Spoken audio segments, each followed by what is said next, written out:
Ou seja, onde existe homem, onde existe alguém investido de autoridade, tem abuso. E aí, de fato, a gente precisa do famoso mecanismo de freios e contrapesos para coibir a ascensão desses falsos profetas na igreja.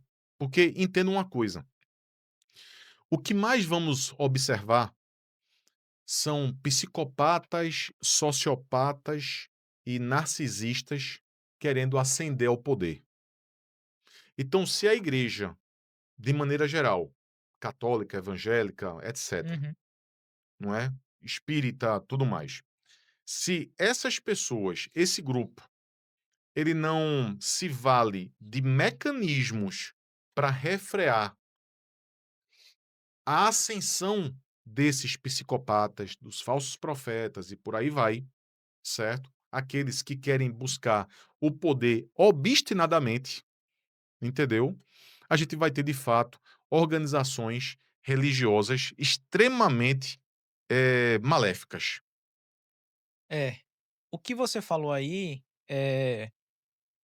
me faz entender o seguinte: existe um limite então, né, para a obediência a uma liderança, né, em qualquer esfera, né. Por exemplo, a gente vê quando a gente fala do âmbito civil, o que tem acontecido, né, tem até aquela frase que diz assim: "Leis absurdas não se cumpre", né. Então ou ordens, na verdade, também absurdas. Isso. E aí o que que acontece? No âmbito religioso, também, seria do mesmo jeito. Eu lembro que, falando de muitas igrejas, né, quando há o momento do batismo, do recebimento de um membro, principalmente, nas igrejas que a gente já tem mais vivência, como por exemplo a igreja presbiteriana, né, e algumas outras denominações, existe aquela promessa, na verdade, que é feita, né, quando se diz o seguinte: "Ó, você deve, obediência às lideranças até enquanto elas forem fiéis às escrituras", Isso. né. E você faz esse juramento, você promete isso diante de Deus, diante da igreja e etcétera. Mas muitas vezes as pessoas parece que não se acovardam com relação a isso, né, esquecem disso porque ou colocam o homem como ídolo, ou a denominação como ídolo, como a gente já falou, ou realmente começam a temer. E aí, temer, né, alguma represália, alguma coisa desse tipo. Poderia dizer, a gente poderia dizer, né, queria que você comentasse, que uma das maiores ferramentas para fazer essas denúncias e não permitir que esses abusadores proliferem, cresçam, avancem, seria então o conhecimento da palavra de Deus, Isso. para que a pessoa possa se defender. E Esse é o aí, principal. esse é o principal.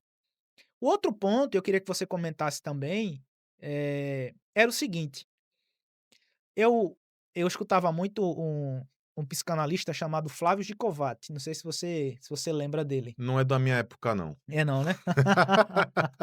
Gostei da saída, viu você. Eu também vi na internet, né. Então, vamos lá, o Flávio Gicovati ele dizia uma coisa que não era propriamente dele, mas certamente era um princípio da área de psicanálise, enfim, ou da psiquiatria, que ele dizia que o ser humano tem 3 freios: a culpa, o medo e a vergonha. Então se ele não tiver um desses aí, ou não tiver os 3, se ele não tiver um desses, ele é doente em alguma coisa, se ele não tiver em nenhum grau esses 3, ele é um psicopata, né. É, psicopata não sente culpa, de fato. Né.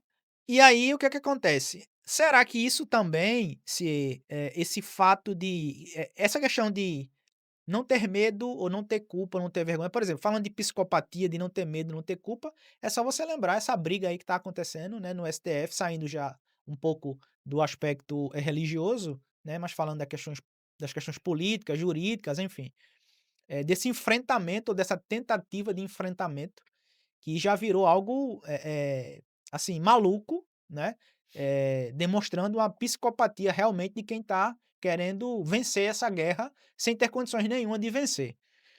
Então, a minha pergunta é: por parte do agressor, né, do abusador, certamente existe esse aspectos aí, como você já falou, de sociopatia e tal, mas eu acho que também deve existir por parte do abusado, do liderado que está sofrendo alguma coisa, essa talvez até que esse abusador ele tente modificar a cena, digamos assim, o roteiro, a história, para fazer com que o outro, com que o abusado se sinta com medo, tenha culpa, porque ele acha que ele foi quem causou aquilo, né, e tenha vergonha também de falar em algum momento para não ser exposto, para não ficar numa situação vexatória. Seria mais ou menos isso, na tua opinião? Seria, seria. E geralmente ele age promovendo atos de coerção, para que realmente o liderado, a ovelha, ela sinta medo, ela sinta culpa, e aquele que viola a consciência da ovelha, do liderado, de maneira proposital realmente,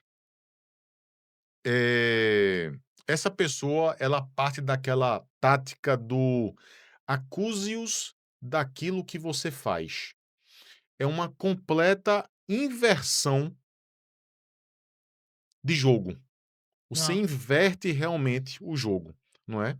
Ou seja, você é o vilão, você é o violador, você é o culpado, mas na verdade o violador faz com que você se sinta realmente o culpado.